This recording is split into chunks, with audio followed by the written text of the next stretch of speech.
पन्नगे च सुरेन्द्रे च कौशिके पाद संस्पृशि निर्विशेष मनस्काय श्री वीरस्वामिने नमः। हम मनुष्य हैं, मनुष्यों में भी हम संगी मनुष्य हैं। सिद्धांत है कि मनुष्य दो प्रकार के होते हैं, एक असंगी मनुष्य और दूसरे संगी मनुष्य, अथवा यूं कहा जा सकता है एक सम्मूर्छिम मनुष्य और दूसरे गर्भज मनुष्य। हम संगी मनुष्य हैं या यूं कह दें गर्भज मनुष्य हैं। जिन मनुष्यों के मन नहीं होता वे असंगी और सम्मूर्छिम मनुष्य होते हैं, जिनके मन होता है वे संगी और गर्भज, संगी अथवा गर्भज कुछ भी कह दे, मनुष्य होते हैं। मन एक ऐसा तत्व है, वो अपने आप में एक लब्धि है, शक्ति है। मनन से ऐसा निष्कर्ष सामने आ रहा है कि बहुत बढ़िया काम मन वाला प्राणी ही कर सकता है और बहुत घटिया काम भी मन वाला प्राणी ही कर सकता है। जिन प्राणियों के मन नहीं होता है वे बड़ा पाप भी नहीं कर सकते, बड़ा धर्म भी नहीं कर सकते, बड़ा पाप भी नहीं कर सकते और बहुत बड़े पुण्य का बंध भी नहीं कर सकते। इसलिए मन एक बड़ी महत्वपूर्ण शक्ति होती है। अब प्रश्न या विचारणीय बात यही है कि आदमी कैसे मन का बढ़िया उपयोग करे। मन ही मन चिंतन करते करते एक प्राणी सप्तम नरक में जाने योग्य आयुष्य का बंध कर लेता है, और मन ही मन चिंतन करते करते एक प्राणी ऊंची देवगति में जाने योग्य आयुष्य का बंध कर लेता है। तो अब मन को सुमन भी बनाया जा सकता है और उसको दुर्मन भी बनाया जा सकता है। दुर्मन पाप का बंध कराने वाला, सुमन पुण्य का बंध या निर्जरा संवर्भो साधना कराने वाला। मनुष्य के पास भी मन होता है, संगी मनुष्यों में, तो नारकीय जीवों में भी मन होता है। मनुष्य के तो दो प्रकार हैं, संगी असंगी। ऐसे तिर्यंच गति के भी दो प्रकार हैं, संगी तिर्यंच और असंगी तिर्यंच। मनुष्यों और तिर्यंचों में ये दो दो प्रकार हैं, संगी असंगी के। परंतु नारक जो है, नारकीय जीव, उनमें ये दो भेद नहीं होते कि ये असंगी कोटि के नारकीय जीव हैं और ये संगी कोटि के नारकीय जीव हैं। पर्याप्त हो जाने के बाद सब नारकीय जीव संगी हैं। इसी प्रकार देवगति में संगी की बात है। नारकीय और देव संगी तो हैं, परंतु संगी होने पर भी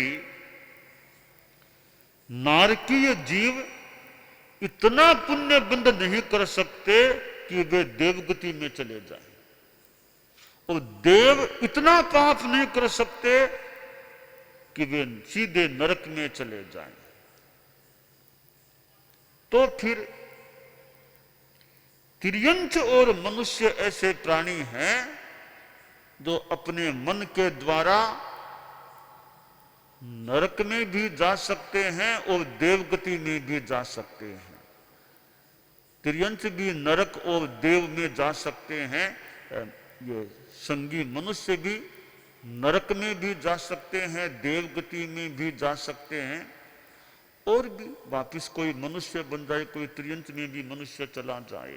तो सारी बात का निष्कर्ष यह है कि मन एक ऐसा तत्व है जो हमारे उत्थान और पतन का एक कारण बनता है।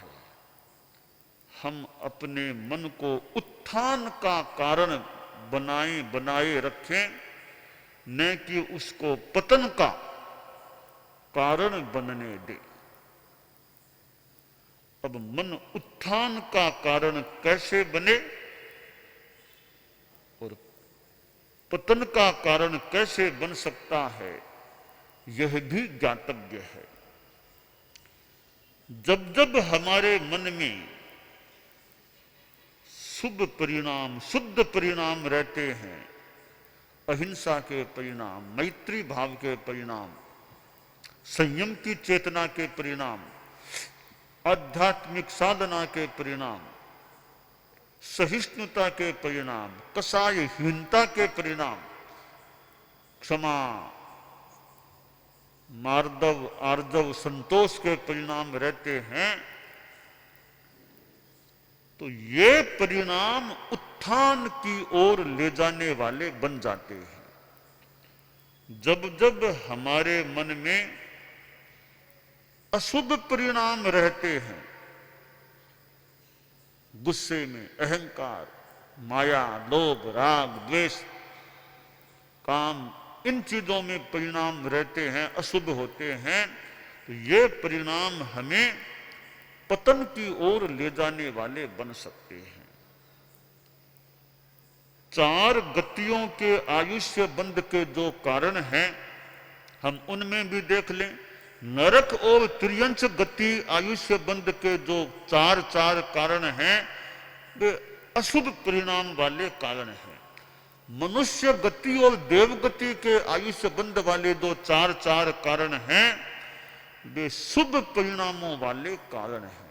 जैसे नरक गति के कारणों में महाआरंभ, महापरिग्रह, पंचेंद्रिय वध, पंचेंद्रिय प्राणी की हिंसा, मांसाहार, तिर्यंच गति के माया, गूढ़ माया, असत्य वचन, कूट तोल, कूट माप, ये सारे अशुभ परिणाम वाले कारण हैं। अब मनुष्य गति में देखें तो यह प्रकृति विनम्र, भद्रता, प्रकृति से विनीत होना, दया का परिणाम रखना, ईर्ष्या न करना।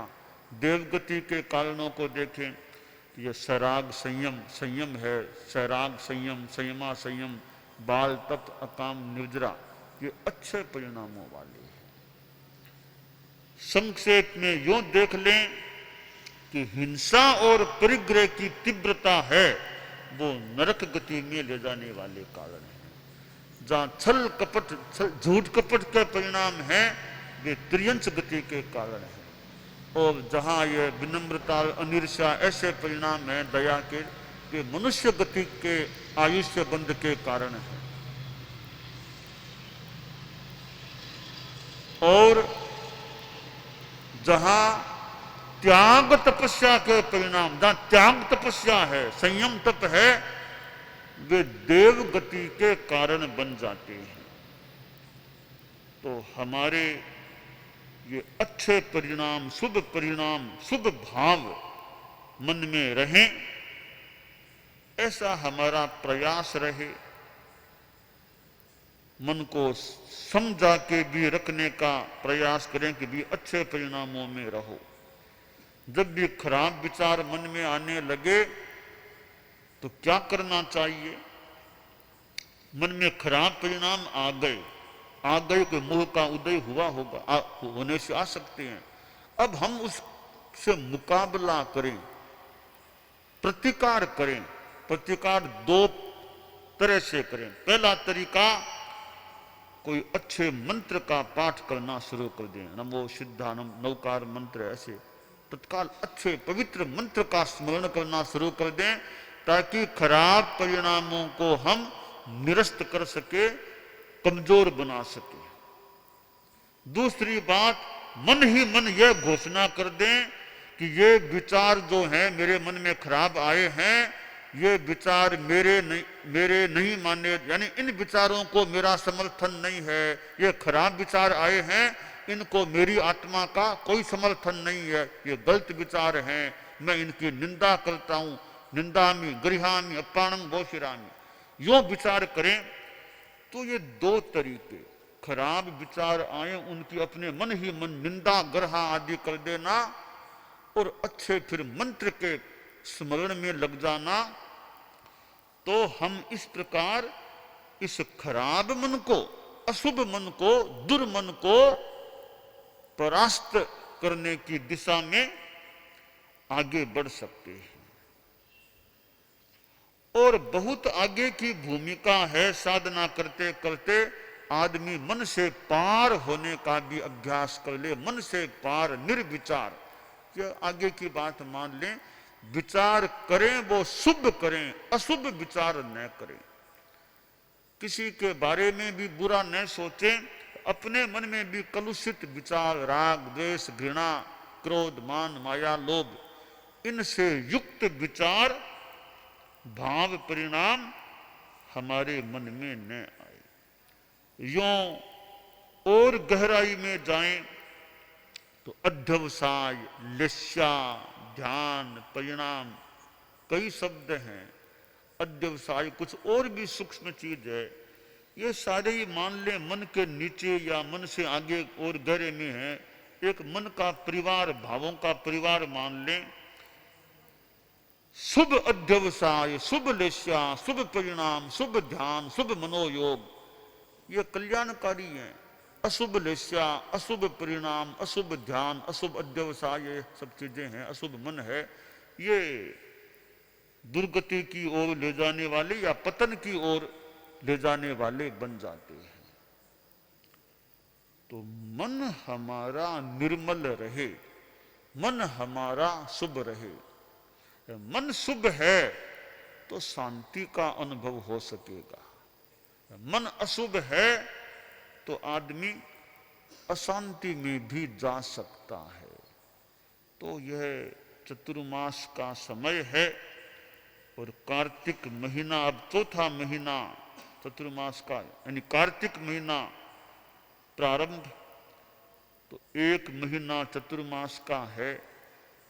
हमारे चारित्र आत्माएं अपने अपने क्षेत्रों में जहां हैं, हम भी भीलवाड़ा में हैं, तो जितना समुचित लाभ श्रावक श्राविकाएं उठा सकें, साधु साधियों के सानिध्य का उठाने का प्रयास करें। और हम सभी इस मन को निर्मल बनाने का या बनाए रखने का प्रयास भी करें। तो मन निर्मल होगा तो मूल कल्याण की बात है। बाहर से शरीर को भले निर्मल कर लो, वो प्रसंग कथानक जो भी मैं अपने तरीके से बताना चाहूंगा। संत के पास कुछ युवक आ गए, बोले बाबा कुछ लड़ाई झगड़े बहुत करने पड़े, हो गए थे, तो हमारी आत्मा कलुषित हो गई है। हम चाहते हैं कोई ऐसे तीर्थ यात्रा कर लें, जगह जगह स्नान कर लें, ताकि आत्मा शुद्ध हो जाए, पाप सारे धुल जाएं। तो संत ने सोचा रे इनको सीधा निषेध करना तो ठीक नहीं भी रहे। तो युवकों ने कहा बाबा आप आशीर्वाद दे दो, आज्ञा दे दो, तीर्थ यात्रा कर लें, चले जाएं। तो बाबा ने कहा देखो तुम्हारा मन है तीर्थ यात्रा का तो भले देख लो, तुम्हारी जैसी इच्छा है। एक काम तुम मेरा भी कर देना। बाबा फरमाओ, आपका काम तो पहले करेंगे। कि देखो मेरे पास एक तुम्बी है, तुम्बी फल, इसको तुम साथ में ले जाओ, तुम जहां जहां स्नान करो ना, इस तुम्बी को भी स्नान करा देना। हाँ बाबा, जरूर करा देंगे। एक युवक ने तुम्बी ले ली। अब वो यात्रा पर निकले, जगह जगह स्नान किया, तुम्बी को भी कराया। कई दिनों तक घूम घूम कर फिर वापिस बाबा के पास आए। बोले बाबा, आपकी कृपा हुई, आशीर्वाद मिला, अच्छी हमारी तीर्थ यात्रा हो गई है और हमारे पाप मानो धुल गए, अब पाप साफ हो गए। तो बाबा ने कहा, रे वो जो तुम्बी मैंने दी थी वह? हाँ बाबा। एक युवक ने निकाला, बक्से में से तुम्बी निकाली, ये आपकी तुम्बी हाजिर है। कहा चाकू लाओ जी। अंदर से चाकू लेकर आया युवक, तो काटो, थोड़ा सा काटा। बाबा ने मुंह में लिया तुम्बी के टुकड़े को। कहा अरे बहुत खारी, अरे बहुत खारी है ना, बहुत खारी है। कहा बाबा तुम्बी तो खारी होगी और क्या होगी? तुम्बी खारी? अरे तुमने इसको स्नान नहीं कराया है क्या? तुम्बी को स्नान नहीं कराया क्या? तीर्थों में गए हो? बाबा हमने एक बार स्नान किया, वहां इसको 2 बार स्नान कराया तुम्बी को। तो रे 2 बार स्नान कराया है तो फिर तुम्बी खारी कैसे रह गई? खारापन क्यों नहीं मिटा? बोले बाबा आप तो भोले लगते हो, संत लोग कई भोले होते हैं, आप इतना नहीं जानते हैं। तुम्बी को पानी में स्नान कराने से उसके अंदर का खारापन कैसे मिटेगा? अच्छा ये बात है, खारापन अंदर का नहीं मिटता। तो युवकों, तुमने जगह जगह जाकर पानी में स्नान किया तो तुम्हारे अंदर का जो आत्मा के लगा हुआ पाप है वो पानी से साफ कैसे हो जाएगा? हाँ बाबा ये बात तो ठीक है। तो बाबा हमें आप पहले ही बोल देते, हम क्यों जाते तीर्थ यात्रा? कि पहले बोलता तो तुम्हारे ये मेरी बात गले नहीं उतरती शायद, तब मैंने पहले नहीं, अब कह रहा हूं। तो बाबा बहुत सही बात कह दी। तो बाबा ये बताओ अब हम कैसे पाप को साफ करें? तो बाबा ने कहा मन को निर्मल बनाओ, मन को शुद्ध बनाओ, भावों को शुद्ध कैसे बनाएं? कि बाहर की नदी की एक बात है, यह हमारी आत्मा भी नदी है। इस नदी में संयम पानी है और सत्य का यह आवाहन करने वाली नदी है। शील उस नदी के तट हैं, दया उस नदी के पानी में उठने वाली तरंगे हैं। इस आत्मा रूपी नदी में जो संयम रूपी जल है, इसमें डुबकियां लगाओ, इसमें स्नान कराओ तो तुम्हारे भीतर का पाप साफ होगा। पानी में यो नहाने से पाप साफ नहीं होता, शरीर भले साफ हो जाए, मूल तो इस आत्मा की नदी में नहाने से पाप साफ हो सकता है, होता है। युवकों को बोध मिला कि आत्मा की नदी में स्नान करें, संयम के जल से स्नान करें तो फिर ये हमारी चेतना शुद्ध हो सकेगी। तो ये मन को शुद्ध बनाना, भावों को शुद्ध बनाना, ये उत्थान का मार्ग है। मन जब मलिन रहता है, बनता है, ये पतन का मार्ग है। कारण क्या है? मन निर्मल क्यों बनता है, मन मलिन क्यों बनता है? आचार्य भिक्षु के साहित्य में से बताऊं, नव पदार्थ के चौपाई में से, उजड़ा ने मिला कया जोग, मोह कर्म संजोग विजोग। अब देखिए एक पानी की गिलास है, उस पानी में ये रज्जें पड़ गई, कीचड़ पड़ गया तो पानी गंदा हो जाएगा। इसी प्रकार हमारा मन रूपी पानी है, उसमें मोहनीय कर्म का कीचड़ अंदर पड़ जाता है, रज्जें अंदर पड़ जाती है तो ये मन रूपी पानी भी गंदा बन जाता है। तो मोह को दूर रखेंगे तो मन रूपी पानी निर्मल रह सकता है। तो हम इस मन की निर्मलता को साधने का, रखने का, प्राप्त करने का प्रयास करते रहें, भाव शुद्ध रहें, हम उत्थान की दिशा में आगे बढ़ सकते हैं।